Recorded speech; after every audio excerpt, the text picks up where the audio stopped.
నమస్కారం అండి. మనం ఇప్పుడు శ్రీమతి ఎద్దనపూడి సులోచనారాణి గారు వ్రాసిన మౌన తరంగాలు ఈ నవల్లోని 19వ భాగాన్ని వినేద్దామా? అన్నమ్మ సుమన ఒడిలో తల వంచుకున్నదల్లా క్రమేపీ ఆవిడ దుఃఖం శాంతించి శరీరం కుదుటపడినట్టుగా కళ్ళు మూతలు పడ్డాయి. ఆవిడ కాసేపటికి తల్లి ఒడిలో సుఖంగా ప్రశాంతంగా ఒదిగిపోయి నిద్రపోతున్న పసిపాపల గాఢ నిద్రలోకి ఒరిగిపోయింది. అందరూ మౌనంగా ఆవిడ్ని చూస్తున్నారు. నిద్రలో కూడా ఆవిడ చేతులు సుమన డ్రెస్ని గుప్పెడితో బిగించి పట్టుకున్నాయి. అది అలా నిద్రపోయి ఎన్ని సంవత్సరాలైందో అన్నాడు సేతుమాధవ. డాడీ.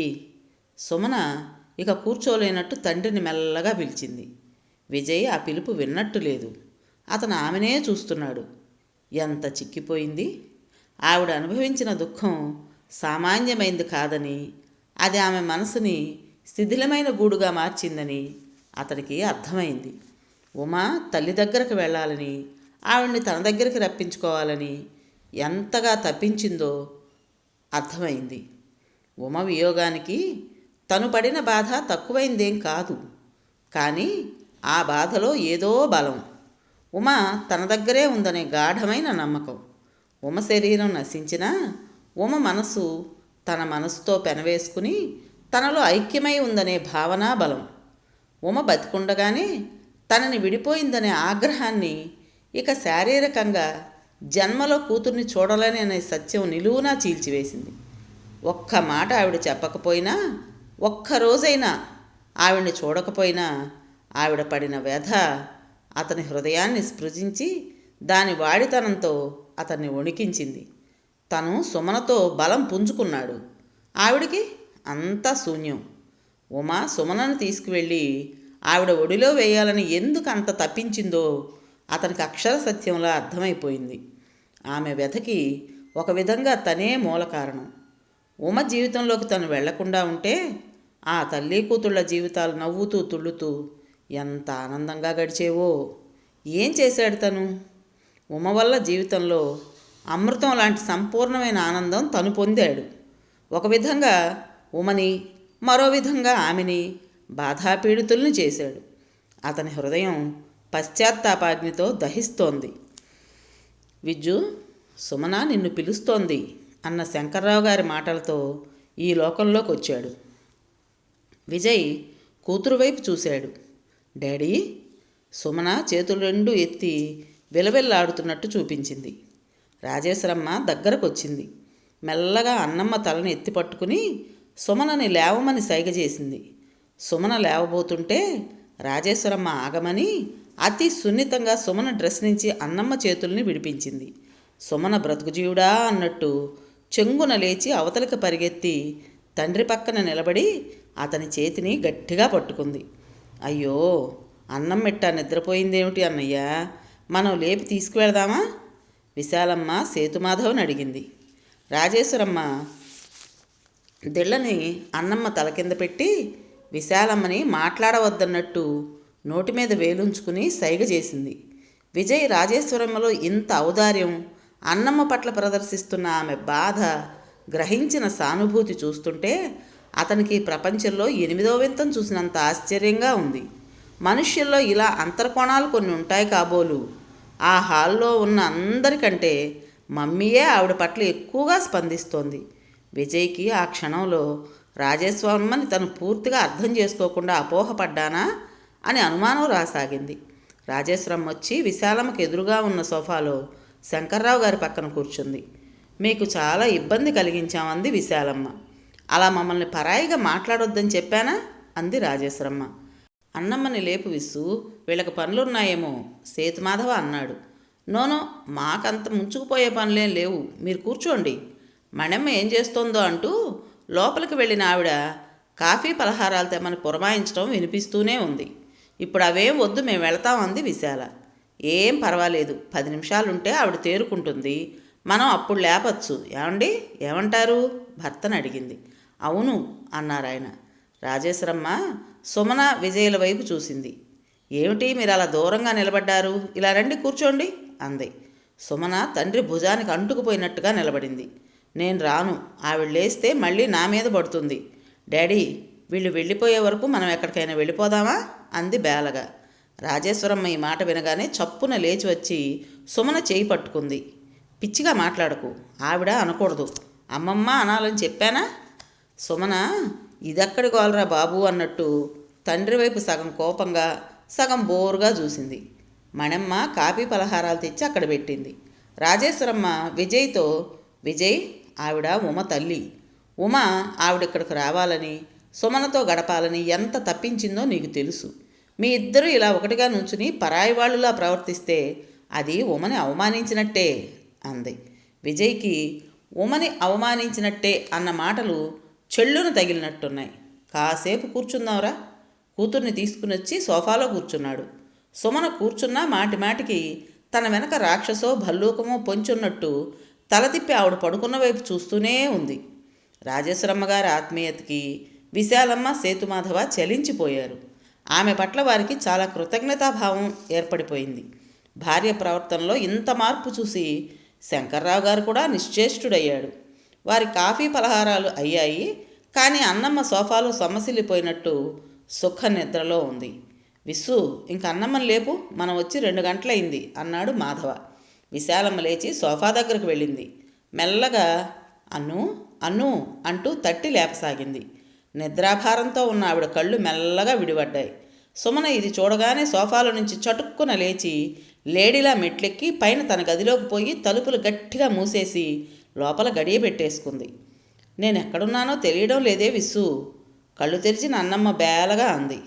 రాజేశ్వరమ్మ దగ్గరకు వచ్చింది. ఎక్కడేమిటండి, మీ మనవరాల దగ్గర ఉన్నారు. సుమన ఒడిలో పడుకుని హాయిగా నిద్రపోయారు. అన్నమ్మ హఠాత్తుగా లేచి కూర్చుంది. చిట్టి ఏది అంది ఆదుర్దాగా. పైన తన గదిలో నిద్రపోతోంది అంది రాజేశ్వరమ్మ కలయ చూస్తూ.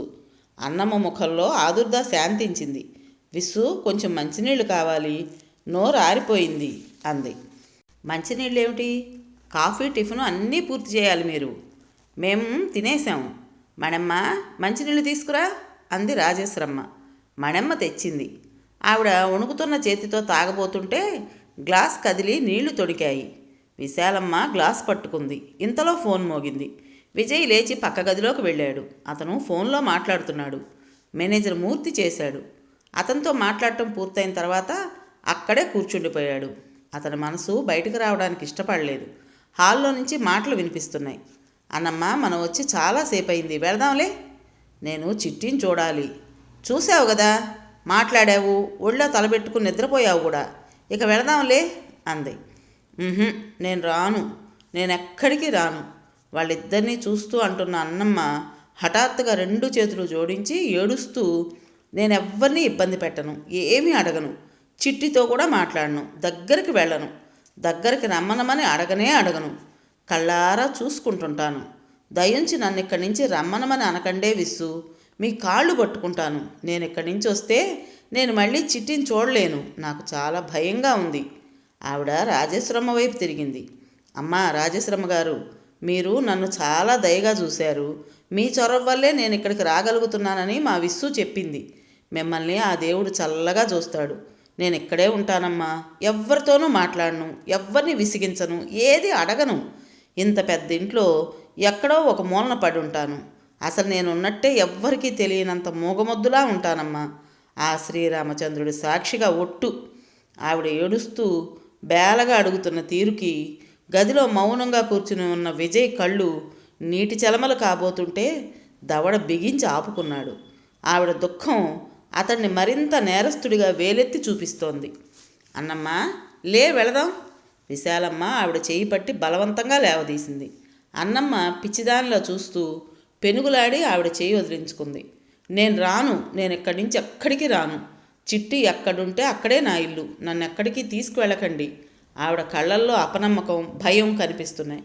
మీరు అంతగా అడగని అవసరం లేదు. మీరు ఉండదలుచుకుంటే ఉండొచ్చు. మిమ్మల్ని మేమెవ్వరం వెళ్ళమని అనం. మీరు హాయిగా ఉండండి. ఇక్కడ మీ మనవరాల్లో మీ అమ్మాయిని చూసుకుంటూ గడపండి. ఇది మా అబ్బాయి ఇల్లే కాదు, మీ అమ్మాయి ఇల్లు కూడా అనేసింది రాజేశ్వరమ్మ. రాజీ వారిస్తున్నట్టు అన్నాడు శంకర్రావు గారు. మీరు ఊరుకోండి. ఆవిడ దుఃఖం చూస్తుంటే రాళ్ళు కూడా కరుగుతాయి. మనం మనుషులం కాదా? కనికరం చూపించక్కర్లేదా? ఆవిడెవరనుకున్నారు? ఉమ తల్లి. వద్దొద్దు, మేం కొంచెంసేపు కోసమే తీసుకొచ్చాం అన్నాడు సేతుమాధవ. మీరంతా మాట్లాడటం ఆపండి. అసలు నిర్ణయం చేయాల్సిన వ్యక్తి ఆ గదిలో ఉన్నాడు. నేను అడిగొస్తాను. రాజేశ్వరమ్మ చెర విజయ్ కూర్చున్న గదిలోకి వచ్చింది. బిగ్గరగా బయట వాళ్ళకు కూడా వినిపించాలనే స్వరంతో, ఏం విజయ్, ఆవిడ కొద్ది రోజులు ఇక్కడ ఉంటానంటోంది. ఉమర్ రమ్మన్నప్పుడు ఆవిడ రాలేదు, నిజమే. మనందరికీ ఆ సంగతి తెలుసు. ఇప్పుడు ఆవిడంతటా ఆవిడొచ్చింది. ఆవిడ ఉండనిస్తావా? అప్పుడు రాలేదు కాబట్టి ఇప్పుడు వెళ్ళిపోమ్మంటావా? ఆవిడ విజయ్ మీద వల విసురుతోందని అర్థం చేసుకున్న శంకరం గారు లేచి వచ్చారు. తగ్గు స్వరంలో, విజ్జు, నీ ఇష్టం, అంతా నీ ఇష్ట ప్రకారమే జరుగుతుంది. నువ్వు నిర్మోహమాటంగా చెప్పు అన్నారాయన. బాధతో కమిలినట్టున్న కొడుకు ముఖం చూస్తుంటే ఆయన మనసు ద్రవించిపోతోంది. పోనీ కొద్ది రోజులే ఉండి వెళ్ళిపోతుంది అంది రాజేశ్వరమ్మ. గదిలో నిశ్శబ్దం ఏర్పడింది. చేతికి దొరికిన ఎర జారిపోతున్న ఆదుర్ద రాజేశ్వరమ్మ ముఖంలో కనిపిస్తోంది. కొద్దిసేపైన తర్వాత అన్నాడు విజయ్, ఆవిడ ఇష్టం వచ్చినట్టు చేసుకోమనండి అనడంలో ఆవిడ ఉన్నా వెళ్ళినా ఎలాంటి తేడా లేదు నాకు అన్న నిర్ణయం ఉంది. రాజేశ్వరమ్మ ముఖం వికసించింది. విజయ్ గర్వంతో హాల్లో ఉన్నవారికి ఆ మాట చెప్పడానికి వచ్చింది. రాత్రి పొద్దుపోయింది. విజయ్ బాల్కనీలో ఉన్న ఉయ్యాల్లో దాని మీద చేతులు జాపుకుని కాలు మీద కాలేసుకుని కూర్చుని ఉన్నాడు. అన్నమ్మగారి ఇంట్లో అడుగుపెట్టి 2 రోజులైంది. తన ఇంట్లో ఉన్నప్పుడు ఆమె అసలు ఇంట్లో ఉన్నట్టు ఆమె ఉనికే తెలియడం లేదు. ఆవిడ వచ్చిన రోజు రాత్రి చిన్నీని తీసుకువెళ్ళి బూనీ దగ్గర దించి తను షణ్ముగం దగ్గరికి వెళ్ళిపోయాడు. తను షణ్ముగంతో హోటల్లో డిన్నర్ చేస్తే చిన్ని బూనీ దగ్గర భోజనం చేసేసింది. అబ్బా, చాలా ఆలస్యమైంది డాడీ, బోరు కొట్టేసింది. సగం నిద్రగా ఉన్న చిన్ని వచ్చి కారులో కూర్చుంటూ సడిగింది. విజయ్కి కూడా చెప్పలేని అలసటగా ఉంది. ఇద్దరూ ఇంటికొచ్చారు. మణమ్మ తలుపు తీసింది. ఇల్లు ఎప్పట్లాగానే ప్రశాంతంగా ఉంది. Good night daddy. చిన్ని తన గదిలోకి వెళ్ళిపోయింది. గుడ్ నైట్ చిన్ని. తను తన రూమ్లోకి వచ్చేశాడు. బట్టలు మార్చుకుంటుంటే ఫోన్ వచ్చింది. శేషు చేశాడు. రేపు పొద్దుట ఫ్లైట్లో మేము వస్తున్నాం అన్నాడు. సరే, నేను ఎయిర్పోర్ట్కి వస్తాను అన్నాడు విజయ్. వద్దొద్దు, నిద్ర పాడు చేసుకోకు, మేము ట్యాక్సీలో వచ్చేస్తాంలే. Okay, good night. ఫోన్ పెట్టేశాడు. శేషుతో మాట్లాడుతుంటేనే ఆవలింతలు వచ్చేశాయి. మంచం మీద అలాగే నిద్రపోయాడు. ఉదయం వచ్చి కిచెన్లో కాఫీ కలుపుకుంటూ 9 గంటలకి శేషు ఫ్యామిలీతో వస్తున్నాడని చెప్పాడు. అలాగే లంచ్కి ఏం చేయమంటారు అడిగింది. విజయ్ అలవాటైనట్టు చకచకా చెప్పేశాడు. తెలుసుగా మణమ్మ, శేషు కూరలో ఉప్పు కారాలు ఎక్కువ తిండవు, వాడికి అస్తమా. తెలుసు సార్, కానీ కాంతమ్మ గారు బాగా కారం ఉప్పు వాడాలంటారు సందేహంగా అంది. ఎవరికి ఎలా కావాలో అలా చెయ్యి. మీకు బ్రేక్ఫాస్ట్ ఇడ్లీ చేస్తున్నా. వద్దు, నేను టోస్ట్ తిని వెళ్ళిపోతా. ఆర్ముగంతో పనుంది అన్నాడు. ఈమెయిల్ చూసుకున్నాడు. సదా పంపాడు. నేను శ్రీలత మళ్ళీ డైవోర్స్ తీసుకోవడానికే నిర్ణయించుకున్నాం. ఈసారి ఫైనల్ అని నిర్ణయించుకున్నాం. అది చూడగానే విజయ్ పెదవుల మీదకి చిరునవ్వు వచ్చింది. ఇప్పటికీ తతంగం 2 సార్లు అయింది. పెళ్ళైన 5-6 ఏళ్ళు బాగానే ఉన్నారు. ఒక కూతురు కొడుకు కూడా పుట్టారు. ఇద్దరి మధ్య చిన్న విషయాలే పెద్ద స్పర్ధలు చేసుకుని నీకు నాకు పడదు అని నిర్ణయాలు చేసేసుకుని డైవోర్స్ తీసుకున్నారు. ఇద్దరు ఒంటరిగా ఉండలేక మళ్ళీ ఫోన్లలో సంభాషణలు, పశ్చాత్తాపాలు, క్షమాపణలు జరిగి మళ్ళీ ప్రేమలు పొంగి మళ్ళీ పెళ్లి చేసుకున్నారు. 4 నెలల తర్వాత శ్రీలతకి నెల తప్పింది. మళ్ళీ కథ మొదలైంది. మేమిద్దరం కలిసి ఉండలేకపోతున్నాం, విడిపోయి బ్రతకలేకపోతున్నాం. సదా మొత్తుకున్నాడు. శ్రీదేవి తండ్రి పోయిన తర్వాత ఇద్దరికి భయం పోయి కావాలనుకున్నట్టు ప్రవర్తిస్తున్నారు. పోనీ పక్కపక్కన ఫ్లాట్స్ తీసుకుని ఉండండి, ఒకరికొకరు కలిసి ఉన్నట్టు కంటికి కనిపిస్తారు, మళ్ళీ దూరం ఉంటుంది అని విజయ్ బెంగళూరు వెళ్ళి ఇద్దరికి రాజీ చేసి వచ్చాడు. పట్టుమని 10 నెలలు కాలేదు. కథ మళ్ళీ మొదటికొచ్చింది. విజయ్ టైం చూసుకున్నాడు. ఇంకో 2 గంటల్లో శేషు వచ్చేస్తాడు. అతను కంప్యూటర్ ఆఫ్ చేస్తుంటే సుమన మెట్లు దిగి వచ్చింది. గుడ్ మార్నింగ్ డాడీ అంది. గుడ్ మార్నింగ్ చిన్ని అన్నాడు. సుమన వచ్చి వెనక నుంచి తండ్రికి హగ్గిస్తూ, పొద్దుటే లేవగానే నువ్వు ఇలా నాకు గుడ్ మార్నింగ్ చెబుతుంటే నాకు చాలా సంతోషంగా ఉంటుంది. My day begins with Joy అంది. త్వరగా తెములు, శేషు అంకుల్ వస్తున్నాడు అన్నాడు. నిజంగానా డాడీ? 9 గంటలకి బోనాన్ని రమ్మన్నాను. ఇద్దరం హార్టికల్చరల్ షోకి చూడటానికి వెళ్తున్నాం. ఓకే.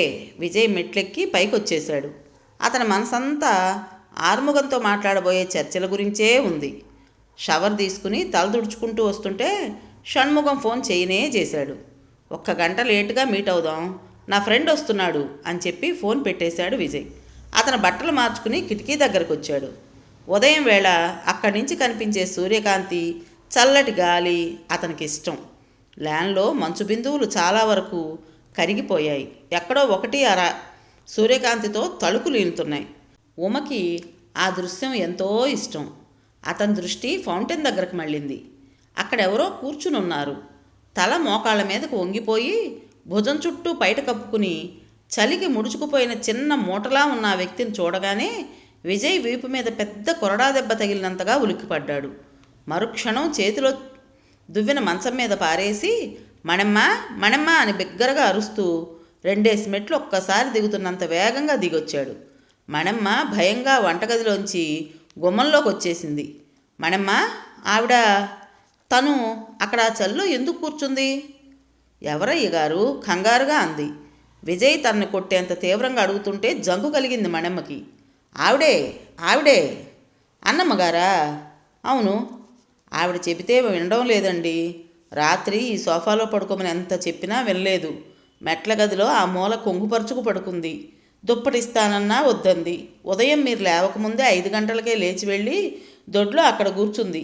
నేనే చలేస్తోంది లోపలికి రమ్మంటే పర్వాలేదు ఎండొస్తోంది అంటూ అక్కడే ఫౌంటైన్ దగ్గరే కూర్చుంది. విజయ్ పిడికిళ్ళు బిగిశాయి. దవడ ఎముక బిగిసింది. రాత్రి భోజనం పెట్టావా అడిగాడు. భోజనం చేస్తారా అని ఒకసారి అడిగాను. ఏం వద్దు అంది. పొద్దుట కాఫీ ఇస్తానంటే స్నానం చేసి తాగుతా అంది. ఆవిడికి బట్టలు విశాలమ్మ పంపారట. స్నానం చేస్తే గాని ఏమీ తాగదట. విజయ్ మణమ్మ ఎన్నడూ చూడని పని చేశాడు. బిగించిన ఒక పిడికిలి నుదుటి మీద గట్టిగా కొట్టుకున్నాడు. 2వ పిడికిలి టేబుల్ మీద బాదాడు. ఫూల్, ఇడియట్ పళ్ళ బిగునన్నాడు. మణమ్మ 1 అడుగు భయంగా వెనక్కి వేసింది. విజయ్ తనని అలా తిట్టడం ఇన్నేళ్లలో ఎన్ని పొరపాట్లు తన వల్ల జరిగినా ఇలాంటి అనుభవం ఎదురు కాలేదు. నిన్ను కాదు, నన్ను నేను తిట్టుకుంటున్నాను. వెళ్ళి ముందు వెళ్ళి ఆవిడ్ని లోపలికి తీసుకురా. ఇంకోసారి ఇలా జరిగిందంటే నిన్ను పనిలో నుంచి పంపేస్తాను. అన్నీ నేను చెప్పాలా? ఇంటికొచ్చిన వాళ్ళని మర్యాద చేయాలని నీకు తెలీదా? వెళ్ళి ముందు అరిచాడు. అతని రక్తం మరుగుతూ పొంగు తలలోకి ఒక్కసారి వచ్చేసినట్టు అతను అస్థిరత్వంతో హైరానా పడ్డాడు. అతని పిడికిళ్ళు మళ్ళీ గట్టిగా బిగుసుకున్నాయి. ఏమిటి? రాత్రంతా మెట్ల కింద పడుకుందా? రాత్రి నుంచి ఏం తినలేదా? ఉదయం 5 గంటలకే లేచి పెరట్లో కూర్చుందా? చలికి వణుకుతూ వెచ్చదనం కోసం ఎండలో ఫౌంటైన్ దగ్గర కూర్చుందా? అతని గుండెలు అలసిపోతున్నాయి. ఆవిడ ఎవరైనా కానీ ఒక పెద్దామె. తన ఇంట్లో ఇలాంటి అమానుషమైన ఇబ్బందికి ఆవిడ గురైంది. ఆవిడ వార్ధక్యం, ఆవిడ అనారోగ్యం, అన్నింటికంటే ఉమ్మని పోగొట్టుకున్న ఆవిడ గంపెడు కడుపు కోత, విజయ్కి తన మతిమరుపు, నిర్లక్ష్యం, తన ఆదేశం ఇవ్వకపోవటంతో మణమ్మ ప్రదర్శించిన ఉదాసీన వైఖరి అతని మనసుని సమ్మెటపోట్లకు గురిచేశాయి. ఆవిడ గుర్తుకొస్తే తనలో కోపం ఎక్కడికి పారిపోయిందో తెలియడం లేదు. ఆ రోజు పావురాలపల్లిలో ఆవిడ మహారాణిలా ఉన్న స్థితి, తనకు ఆప్యాయంగా పెట్టిన భోజనం గుర్తుకొచ్చింది. జీవితంలో ఎన్నడూ ఎవ్వరూ తనకంత ఆప్యాయంగా అన్నం వడ్డించలేదు. అంత చల్లటి మధురమైన ఆత్మీయత నిండిన మాటలు మాట్లాడలేదు. ఈరోజు ఆవిడ తన ఇంటికి వచ్చింది. ఆవిడకి తనకి పెళ్లి విషయంలో అభిప్రాయ భేదం ఉంటే ఉండవచ్చు. ఎన్నిసార్లు ఆవిడ చేతి భోజనం, ఆవిడ ఆత్మీయత వద్దన్నా తన మనసుకు గుర్తొచ్చేవి. ఈరోజు ఆవిడ ఒక పని మనిషి కంటే హీనంగా, తిండి లేకుండా, పడుకోవడానికి వసతి లేకుండా, మెట్ల గదిలో కట్టిక నేల మీద అన్నం తినని కడుపుతో, కన్న కూతురు గురించిన పుట్టెడు దుఃఖంతో విజయ్కి తనంత అమానుషుడైన వ్యక్తి ఈ ప్రపంచంలో ఇంకెవ్వరూ ఉండరనిపించింది. సిగ్గుతో కాదు, తన మీద తనకే జుగుప్సలాంటి భావం కలుగుతోంది. కిటికీలో నుంచి మణమ్మ మూటలా కుంగిపోయి కూర్చున్న ఆ చిక్కిన మనిషిని తట్టి పిలవడం, ఆవిడ ఏదో అంటే మణమ్మ తన నుదుటి మీద కొట్టుకుని ఆవిడికి దండం పెట్టడం, ఆవిడ మణమ్మ చేతులు పట్టుకుని తల అడ్డంగా తిప్పుతూ ఏదో అనడం, మణమ్మ ఆవిడ 2 చేతులు పట్టుకుని లేపటం, చూపుడు వేలు చూపించి బెదిరిస్తూ ఏదో అంటుంటే ఆవిడ దండం పెట్టి మణమ్మ వెంట రావడం విజయ్కి కనిపించింది. అప్పటికే విజయ్ పెర్కులేటర్లో డికాక్షన్ తీసి మిల్క్ వేసి పంచదార కలిపి స్టీల్ గ్లాస్ నిండా కాఫీ కలిపాడు. వంటింట్లో నుంచి యువతలకు వచ్చాడు. ఆవిడ వంటింట్లోకి వచ్చింది. కాఫీ తాగండి అంది మణమ్మ కలపడానికి వెళ్తూ. మణమ్మ, విజయ్ పిలిచాడు. మణమ్మ వచ్చింది. ఆవిడ్ని లోపలికి తీసుకొచ్చాను అంది. ఇదిగో ఈ కాఫీ ఇవ్వు. కాఫీ గ్లాస్ ఇచ్చాడు. మణెమ్మ అతని వైపు ఆశ్చర్యంగా చూసింది. మణెమ్మ కాఫీ గ్లాస్ తీసుకువెళ్తుంటే ఇలారా పిలిచాడు. మణెమ్మ వచ్చింది. చూడు, నువ్వు ఆమెను సంబోధించాల్సింది ఆవిడ అని కాదు, పెద్దమ్మగారు అని, తెలిసిందా? చూపుడు వేలు చూపిస్తూ అన్నాడు. మణెమ్మ సరే అన్నట్టు తలూపింది. విజయ్ టోస్ట్ ప్లేట్లో పెట్టుకుంటూ డైనింగ్ హాల్లో ఉండే కాస్త బిగ్గరగా, ఈ ఇంట్లో ఉండదలుచుకున్న వాళ్ళెవ్వరూ ఆకలికి కానీ పడకకు కానీ ఇబ్బంది పడకూడదు మణెమ్మ. చీరలు సారెలు ఎవరో తెచ్చివ్వాల్సిన అవసరం లేదు. పైన గది ఉంది, చూపించు. అందులో వాళ్ళ అమ్మాయి అన్నీ పెట్టింది. కాస్త ఆగి మళ్ళీ అన్నాడు. విన్నావా మణెమ్మ? గట్టిగా అడిగాడు. విన్నానయ్య గారు అంది. అంతేకాదు, ఇంకో చాలా ముఖ్యమైన విషయం విను. ఈ ఇల్లు నా ఒక్కడిదేం కాదు, ఉమది కూడా. ఉమ కూడా కష్టపడి సంపాదించిన డబ్బుతోనే ఇది కట్టడం జరిగింది. ఉమ తరపు వాళ్ళెవ్వరైనా ఇక్కడ ధీమాగా సొంత ఇల్లుగా భావించగలిగితేనే ఈ ఇంట్లో ఉండాలి. వింటున్నావా? విన్నానయ్య గారు. ఇంతలో ఫోన్ మోగింది. విజయ్ తీశాడు. శేషు ఎయిర్పోర్ట్లో దిగాడు. ఇవాళ ట్యాక్సీలు స్ట్రైక్ అట, నువ్వు రావాల్సిందే, తప్పదు అన్నాడు. ఇప్పుడే వస్తున్నా అన్నాడు విజయ్ టోస్ట్ తింటూనే. హాయ్ అంకుల్ అని వినిపించింది. విజయ్ తిరిగి చూశాడు. బోనా వచ్చేసింది. విజయ్ టైం చూసుకుంటూ, నువ్వు 9 గంటలకు వస్తావని చిన్ని చెప్పింది అన్నాడు. అవును అంకుల్, కానీ ఒక అరగంట ముందే వచ్చాను. మీ ఇంట్లో ఇడ్లీ నాకు చాలా ఇష్టం. బ్రేక్ఫాస్ట్ ఇక్కడ తిని వెళ్ళొచ్చు కదా అని. షూర్, యు ఆర్ వెల్కమ్ బోనా అతను అంటుండగానే సుమన స్నానం చేసి డ్రెస్అప్ అయ్యి మెట్లు దిగి వచ్చేసింది. హాయ్ బోనా విష్ చేసింది. అబ్బా, ఈ డ్రెస్ చాలా బాగుందే. మా డాడీ పీనాస్ అంటావు. ఇంత ఖరీదు ఎలా కొన్నాడు? ఆయన కొనలేదు, నేనే కొన్నాను అంది సగర్వంగా బోనా. సుమన తండ్రి దగ్గరకు వచ్చి రహస్యంగా, డాడీ రాత్రి వచ్చి నా శాల్తీ వెళ్ళిపోయిందా అని చుట్టూ భయంగా చూస్తూ, ఇంకా ఇక్కడే ఎక్కడైనా దాగి ఉందా అంది. డామ్మీ నీకేం చెప్పింది? అమ్మమ్మ అనాలి. నో. ఎస్ సీరియస్గా అన్నాడు. సుమన ఏడుపు మొహం పెట్టింది. సుమన, మీ డాడీతో గొడవ పడకే, మనం వెళ్ళాల్సిన షో కూడా క్యాన్సిల్ అయిపోతుందేమో బోనా అంది. అంతేకాదు చిన్ని, నేను శేషు అంకుల్ని తీసుకురావడానికి ఎయిర్పోర్ట్కి వెళ్తున్నాను. నువ్వు ఈ లోపల మీ అమ్మమ్మని పైన మీ మమ్మీ ఏర్పాటు చేసిన గదిలోకి తీసుకెళ్ళి అక్కడ వస్తువులన్నీ చూపించు. డాడీ నేనా? నేను అస్సలు చేయను. ఆవిడ నా పేక పిసికితే? నేను నీ వెంట ఉంటాలేవే బాబు బోనా అంది. ఆవిడంటే నాకు అసలు ఇష్టం లేదు. ఆవిడికి నేను ఎందుకు మర్యాదలు చేయాలి? నీకు ఇష్టం ఉన్నా లేకపోయినా చెయ్యాలి. అదే ఎందుకని పట్టుదలగా అడిగింది. ఆమె గారు మీ మమ్మీకి అత్యంత ప్రియమైన వ్యక్తి కాబట్టి. అంతేకాదు, మన ఇంటికి వచ్చిన వారిని మనం మర్యాద చేయాలి కదా. బోనా, నువ్వు సుమన మీ ఇద్దరు ఇప్పుడు నేను చెప్పిన పని చేస్తే రేపు జరగబోయే క్రికెట్ మ్యాచ్కి మీ ఇద్దరికీ టికెట్లు కొంటాను. నిజంగానా? అంకుల్, మీరు చెప్పిన పని అయిపోయిందనుకోండి, మీరు నిశ్చింతగా ఉండండి. మేమిద్దరం మీ మాట తూచా తప్పకుండా చేస్తాం, ప్రామిస్ అనేసింది బోనా ఆనందంగా. నువ్వు ఊరుకో అంది సుమన. ఊరుకో మిత్రరత్నమా అంది బోనా. విజయ్ కారు తాళాలు తీసుకుని వెళ్ళిపోయాడు. ఎయిర్పోర్ట్కి వెళుతూ అతను ఆలోచిస్తున్నాడు. తను సరైన నిర్ణయం చేసిన ఆత్మ సంతృప్తిగా ఉంది. ఉమ అమ్మగారుగా ఆవిడ్ని తను అన్ని విధాలా గౌరవిస్తాడు, అందులో సందేహం లేదు. ఇది ఉమకి న్యాయం చేసిన సంతృప్తి.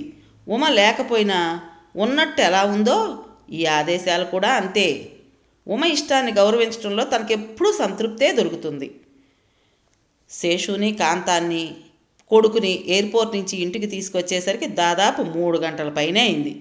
ప్రయాణికుల సామాన్లలో అనుమానాస్పదమైన డాక్యుమెంట్స్ ఈ సిటీకి చేరవేయబడుతున్నాయని ఫోన్ కాల్ వచ్చిందట. ఎయిర్పోర్ట్లో ప్యాసింజర్స్ అందరినీ నిలేసి ప్రతి పెట్టె ప్రతి బ్యాగు తనిఖీ చేసి కానీ వదలలేదు. ఎక్కువసేపు అక్కడ కూర్చోడానికి విసిగెత్తిపోయిన శేషు కొడుకు వాసు అటు ఇటు పరిగెత్తుతూ ఆడుతుంటే కాంతం వాడి వెంటబడి పరిగెత్తి పట్టుకుని లాక్కురమ్మని శేషగిరిని తిట్టేస్తోంది. తల్లి భయం తెలిసిపోయిన వాసుకి అదో ఆట అయిపోయింది. కాస్త లావుగా ఉన్న వాళ్ళ వెనక్కి దాక్కుని తల్లికి కనిపించకుండా ఆదుర్దా పెట్టేస్తుంటే కాంతం శేషు వారిస్తున్నా వినకుండా, హెల్ప్ హెల్ప్ సెక్యూరిటీ, ఎక్కడ మీరు, హెల్ప్, నా కొడుకుని కిడ్నాప్ చేసేసారు అని అరుస్తూ గోల చేయసాగింది. అందరూ పరుగునొచ్చారు. తల్లిని ఏడిపించడానికి దాక్కున్న వాసు కూడా పరుగునొచ్చాడు. ఎక్కడికి వెళ్ళావని శేషు అడుగుతుంటే వాడు అక్కడ దాక్కున్నా అని లావాట ఆయన వెనక చూపించాడు. నన్ను ఆదుర్దా పెడతావా? ఇంకోసారి చేస్తావా ఇలా? కాంతం చెయ్యెత్తి అందరూ చూసేట్టు వాడిని కొట్టకుండా తొడ దగ్గర పట్టుకుని గట్టిగా మెలిపెట్టింది. వాడు కుయ్యో అని ఏడుస్తుంటే ఏడుపు మాంతావా లేదా అంటూ ఇంకా మెలిపెట్టింది. ఆ బాధ ఆపాలంటే ఏడుపు ఆపటం ఒక్కటే మార్గం అని వాడికి ఇక తెలిసిపోయి కళ్ళమ్మని నీళ్లు గారుతున్నా పెదవులు బిగించి ఆపాడు. శేషగిరి కళ్ళల్లో కూడా నీళ్ళే. ఎటో చూస్తూ ఆపాడు. కాంతం అంతలోనే కొడుకుని ఎత్తుకుని ముద్దాడి వాడికి బిస్కెట్స్ కొనడానికి క్యాంటీన్ వైపు వెళ్ళింది. ఇది వరుస. కాంతం మరీ సైకిక్గా తయారైపోయింది. పిల్లాడిని క్షణం వదలదు. చేస్తున్న ఉద్యోగం మానేసింది. ఇరుగు పొరుగు చివరికి బంధువులను చూసినా అనుమానమే. వాళ్ళు నా కొడుకుని కిడ్నాప్ చేసి చంపేస్తారు అంటుంది. మనకు డబ్బు వద్దు అంటుంది. ఉద్యోగం వద్దంటుంది. వాసుకి నేనే ఇంట్లో చదువు నేర్పుకుంటాను, నేను వాడిని స్కూల్కి పంపనంటుంది. నన్ను నరకం పెట్టేస్తోంది అంటూ గోడు వెళ్ళదీసుకున్నాడు.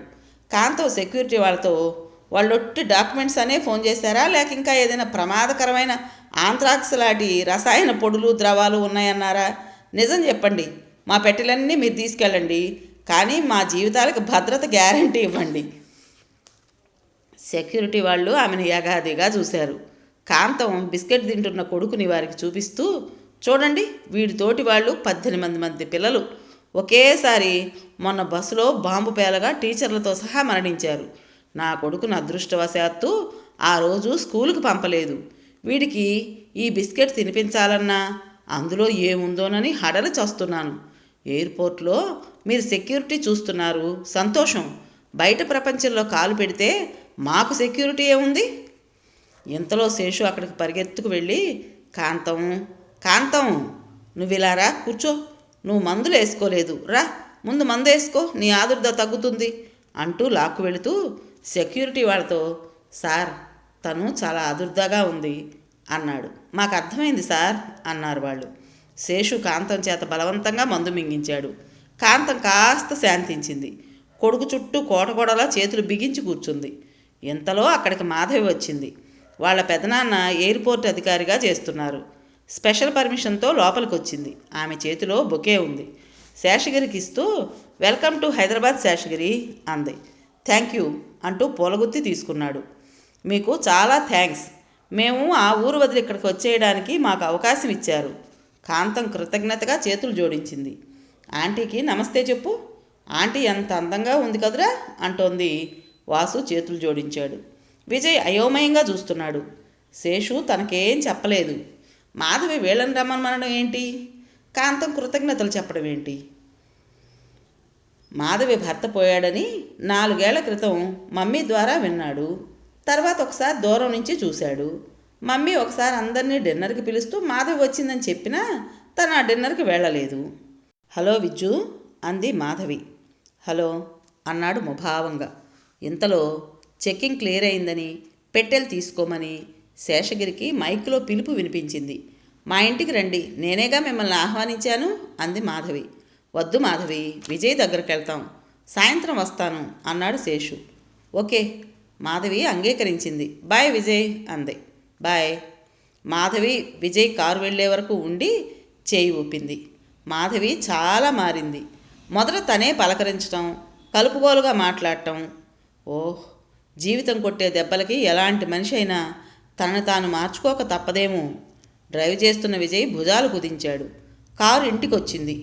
విజయ్, శేషు, కాంతం, వాసు లోపలికొచ్చారు. డాడీ నీకో సర్ప్రైజ్ అంది సుమన విజయ్ కళ్ళు మూసి లోపలికి తీసుకుని వెళుతూ. ఏమిటి భయంగా అడిగాడు. ఈ మధ్య సర్ప్రైజులంటే సంతోషం కంటే కొంప మునిగే వార్తలే. ఇదిగో అంది కళ్ళ మీద చేయి తీసేస్తూ. ఎదురుగా సోఫాలో సదానంద్ కూర్చునున్నాడు. సదా సంభ్రమాశ్చర్యాలతో అన్నాడు విజయ్. సదా లేచి విజ్జుని కౌగిలించుకున్నాడు. నువ్వు నా విశ్రాంత మందిరానివిరా, నాకు బెంగళూరులో ఉంటే పిచ్చెక్కుతుందని ఇక్కడికి వచ్చాను అన్నాడు సదా. హాయ్ శేషు. శేషుని కౌగిలించుకున్నాడు. నీలాగా ఫ్యామిలీతో వచ్చే అదృష్టం నాకు లేకుండా పోయింది అన్నాడు సదా. మనిద్దరం ఎవరి భారం వాళ్ళు మోస్తూ ఇక్కడ కాసేపు అవి దింపి సేదతీరడానికి వచ్చాంలే అన్నాడు శేషు. విజయ్ ఫోన్ చేయడానికి గదిలోకి వచ్చాడు. ఆర్ముగానికి ఫోన్ చేసి మీరు కూడా మా ఇంటికి రండి అని పిలిచాడు. అతను ఫోన్ పెట్టేయబోయేసరికి బోనా లోపలికి వచ్చింది. కంఠం రహస్యంగా పెట్టి, అంకుల్ మీరు చెప్పిన పని మేము చాలా కష్టపడి చేశాం. ఆవిడసలు పై అంతస్తుకు రానే రానంది. సుమనకి ఆవిడ్ని చూస్తేనే భయం. నేను బలవంతం చేసి బతిమలాడి సుమన చేత ఆవిడ్ని పైన గది ఉంది, అక్కడికి వెళ్ళి కూర్చోండి అనేలా చేశాను. ఆవిడ పిల్లిలా ఆ మాట ప్రకారం వెళ్ళింది. సుమన ముందు పైకి వెళ్తుంటే నేను ఆవిడ్ని తీసుకువెళ్ళాను.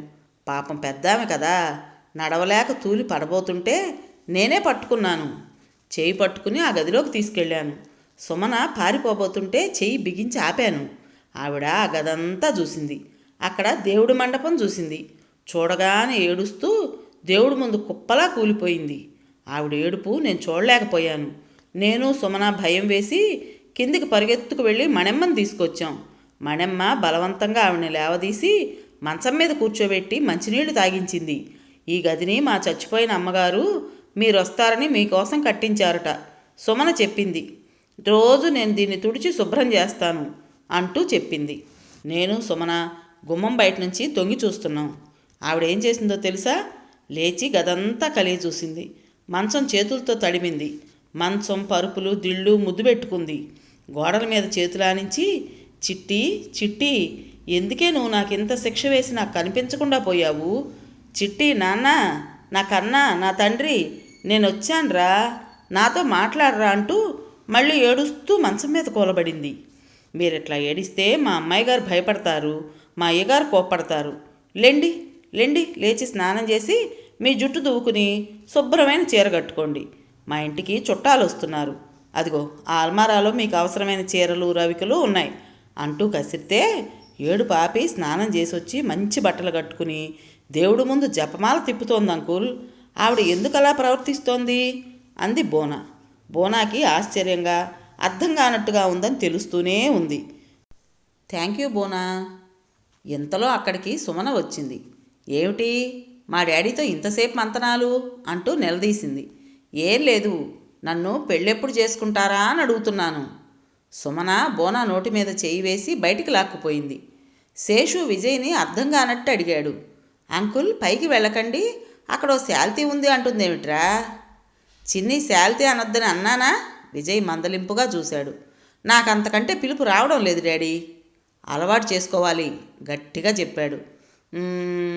సుమన బొంగమూతి పెట్టింది. ఇంతకీ ఎవర్రా ఆ శాల్తీ? శేషగిరి అడిగాడు. అన్నమ్మగారు అన్నాడు విజయ్. ఏమిటి, ఉమా వాళ్ళ అమ్మగారా? ఆశ్చర్యంగా రెట్టించాడు శేషు. విజయ్ అవునన్నట్టు తలూపాడు. ఉమా వాళ్ళ అమ్మగారు ఇక్కడున్నారా? ఇక్కడికొచ్చారా? ఇది 8వ వింతగా ఉందే.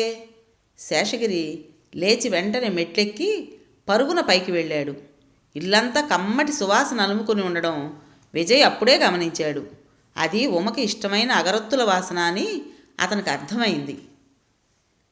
విన్నారు కదండి, మౌన తరంగాలు. ఈ నవల్లోని 19వ భాగం పూర్తయింది. మరి మీకు నచ్చిందా? నచ్చినట్టయితే లైక్ చేసి మరో 4కి షేర్ చేయండి. అలాగే ఇటువంటి మంచి మంచి నవలలు, కథల కోసం కొత్త వాళ్ళు మన ఛానల్ని తప్పకుండా సబ్స్క్రైబ్ చేసుకోండి. రేపు 20వ భాగంతో మీ ముందుకు వస్తాను.